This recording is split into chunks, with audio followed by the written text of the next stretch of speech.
আসসালামু আলাইকুম ভিউয়ার্স, কেমন আছেন সবাই?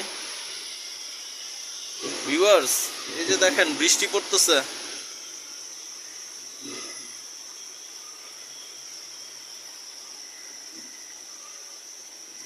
এই বৃষ্টির দিনে আপনারা কবুতরগুলোকে ছাড়বেন না দয়া করে। যদি গোসল না করেন সেক্ষেত্রে গোসল করাতে পারেন। আর বৃষ্টিতে কবুতর শুধু শুধু ছেড়ে রাখবেন না, তাহলে বেশি ভিজলে আবার ঠান্ডা লেগে যেতে পারে। এখন কিন্তু ঠান্ডার প্রবণতা প্রচুর। আপনারা একটু লফট সাইড দিয়ে বৃষ্টির পানি যাতে না ঢুকতে পারে সাইড দিয়ে ঢেকে রাখবেন কবুতরের লফট। আর অবশ্যই অবশ্যই অবশ্যই এই সময়টাতে আপনারা ঠান্ডার কোর্সটা করিয়ে ফেলবেন ভিউয়ার্স। ঠান্ডার কোর্সটা আপনারা কি দিয়ে করাতে পারেন?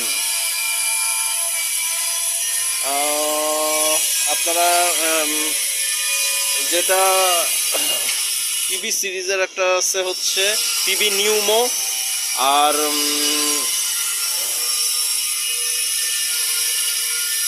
এভারেস্ট অ্যাগ্রোজেনিক্সের আছে কফ আউট।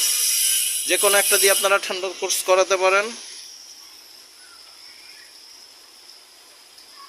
আর লফট একটু ঢেকে রাখবেন যাতে বৃষ্টির পানি কবুতরের গায়ে সরাসরি না লাগে, কবুতর, হাঁস মুরগি ইত্যাদির গায়ে সরাসরি না লাগে। আপনারা যাই পালেন, হাঁস মুরগি কবুতর সবগুলোই আপনারা বৃষ্টিতে ভিজতে দিবেন না। কবুতরের যদি গোসল করানোর প্রয়োজন থাকে সেক্ষেত্রে আপনি বৃষ্টিতে ছাড়বেন ভিউয়ার্স। অল্প সময়ের মধ্যে আপনারা গোসল করিয়ে তারপর কবুতর ঢুকিয়ে ফেলবেন ইসের মধ্যে, আপনার ধাপড়িতে অথবা খোপের মধ্যে। আর যে মেডিসিন দুইটার নাম বললাম সেই দুইটা থেকে যে কোনো একটা দিয়ে আপনি ঠান্ডার কোর্স করিয়ে নেবেন।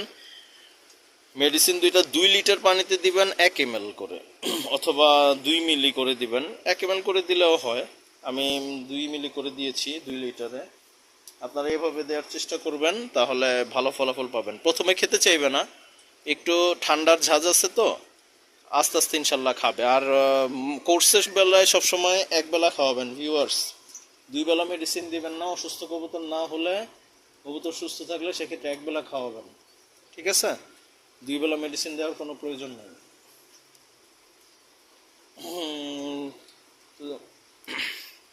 তো আজকে এই পর্যন্তই। সবাই ভালো থাকবেন, চ্যানেলটা অবশ্যই সাবস্ক্রাইব করে সাথেই থাকবেন, আর পাশে থাকা বেল আইকন বাজিয়ে দিবেন।